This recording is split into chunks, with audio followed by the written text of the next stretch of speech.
welcome to today's video and welcome back to my channel. Hello sa mga ka-beauty. For today's video, I just gonna share with you what I do for my makeup routine every day when I go to work para mag-last yung makeup nyo when you're wearing mask. Because during nowadays, we always wear mask. Since na nag-pandemic, kailangan mag-mask. Alam mo na. So, I have my mask here. Okay, so ayan. So, even though black siya, puti yung ilalim niya. So, para makita nyo, I will not say I do it transfer proof, no, but I go to work, so I work 8 hours a day. And pag uwi ko, yung makeup ko, naglala siya kahit I wear this the whole time. Although, syempre, pagkakain ka tatanggalin mo, ay, babalik mo rin. At least, I don't have experience na parang minsan patchy na siya. Hindi naman. So, I think I can share with you kung ano yung technique ko kung bakit naglalast yung aking makeup kahit may mask tayo. Para pagtanggal mo ng mask, glamorosa pa rin ang peg. Ganon. Okay, without further ado, let's get started. Okay guys, simulan na natin. Siyempre, una, i-clip ang buhok. Kailangan walang buhok sa pagmumuka. Ganon. So, after I prep my skin, in the morning, nag-wash lang ako ng face and then I put a vitamin C and a sunscreen on top and then, hintayin ko lang siyang matuyo. Tapos, using my RCMA powder. This is no color powder, parang talcum powder. You can use any kind of translucent powder or walang plugging, but Johnson & Johnson will do kasi meron naman tayo sa Pilipinas nun. Mura. Yan na naman tayo sa mura. So, lagay ko lang siya sa takip. Tapos, I'll just gonna dip my brush. And I'll spread. Hindi masyado marami So, tinatap ko siya before anything else. Ganyan. So, this is my kind of everyday routine when I go to work. Kasi nga, dahil nasabi ko na kung mahilig mag-retouch. So, pag makeup ako, yun na yun. Blotting lang, minsan bihira pa. Ewan ko ba, tamad-tamad kong yung mag-powder again. Although, I have my Kikay kit, hindi mo siya nagagamit. And then, after this, I'm gonna put a setting spray. Any kind of setting spray will do. So, for me, I always use my Skindinavia. Probably more than 5 years ko nang ginagamit to. So, maglalagay lang ako, not too much.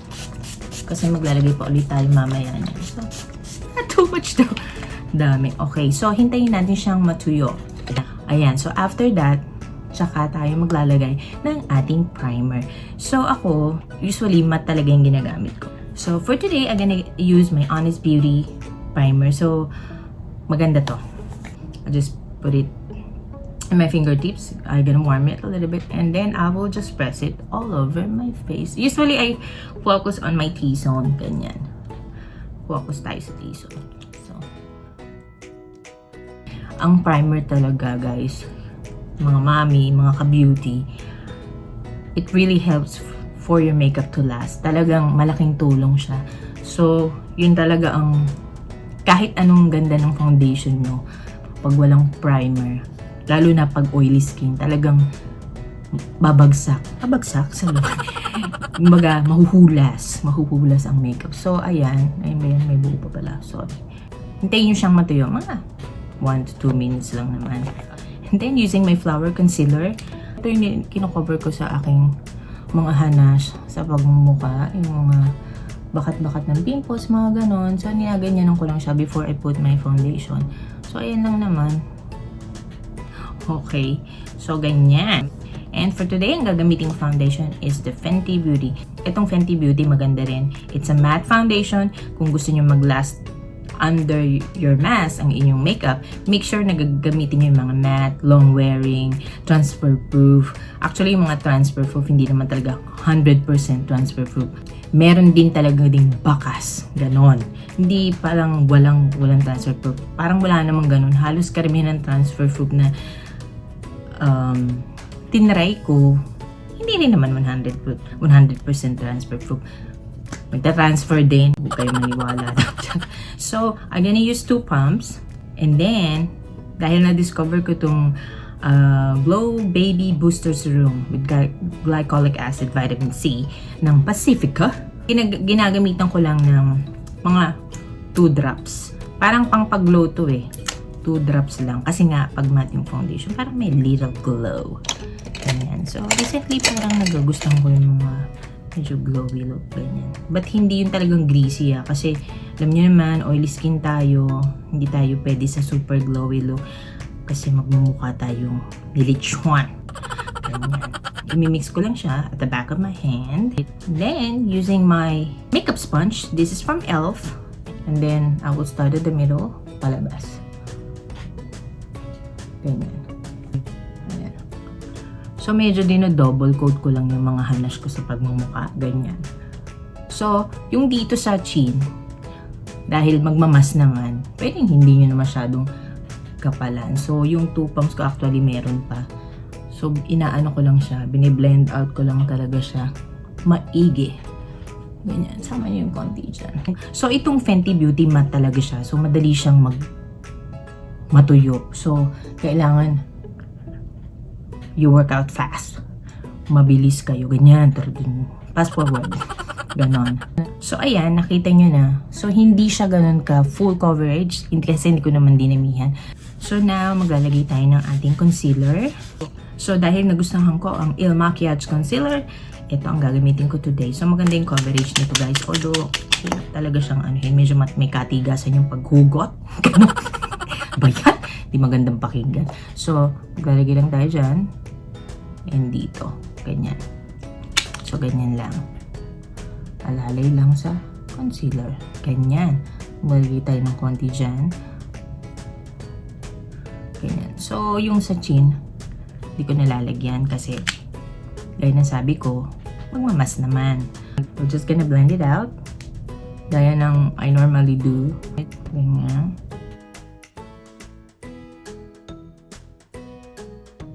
So, ayan guys. So, nalagay na natin yung ating concealer. Medyo nilift up lang natin yung ating under eye kasi medyo may pagka-dark circle din ako. Very light lang naman. Hindi naman masyadong dark ng under eye ko. So, ang gagawin natin is ibibake ko yung under eyes ng very minimal minutes lang. Hindi yun talagang sobrang matagal. Kasi tinry ko na yung parang iset ko lang. Parang medyo nahuhulas eh. So, ang ginawa ko is binake ko siya. So, lalagyan natin ng powder. Ganyan.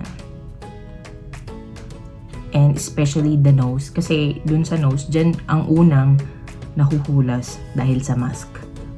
Kasi parang nagagasgas ng mas yung makeup nyo kada tanggal, kabit, ganon.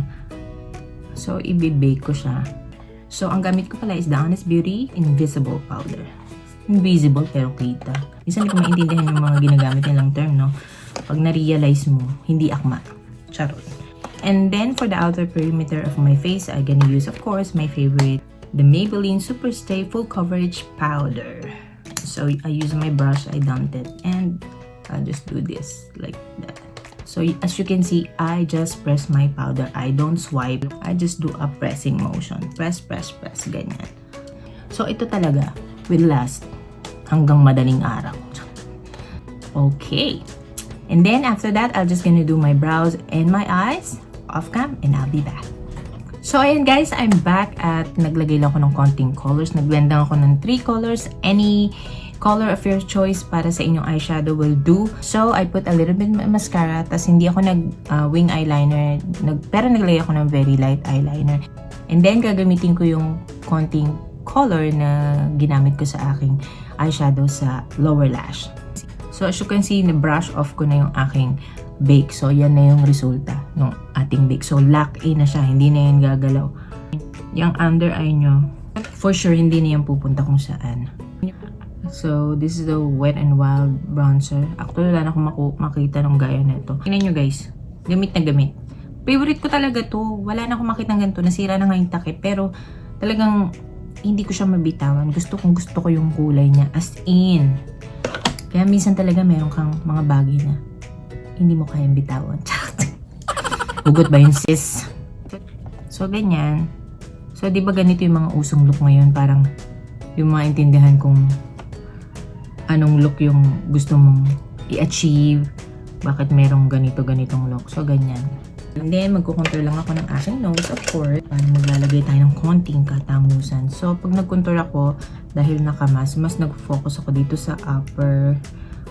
Kala mo may nose eh. Basta dito sa upper ng nose, ganyan. Hindi naman tayo biniyayaan sa ilong. Kung matangos ang ilong nyo, di ba? Pero, nalagyan ko rin yan dyan. Para pag tinanggal mo yung mask mo, hindi naman hanggang dito lang yung contour. Masagwa rin. Siyempre, pag may times na pinuhubad ko din yung mask. And then, pagdating sa blush, ang favorite kong gamitin lately is the Honest Beauty Cream Blush. So, I like this kasi nagbe-blend siya kahit nag-powder na ako. I don't use my hand. I just use a brush. Kasi nga ayokong ma-scratch yung aking powder. So, I just do a tapping motion or patting motion, dabbing motion, whatever motion. Basta may motion. Ganyan. So, as you can see, maganda yung kulay nito. Oh, ito talaga.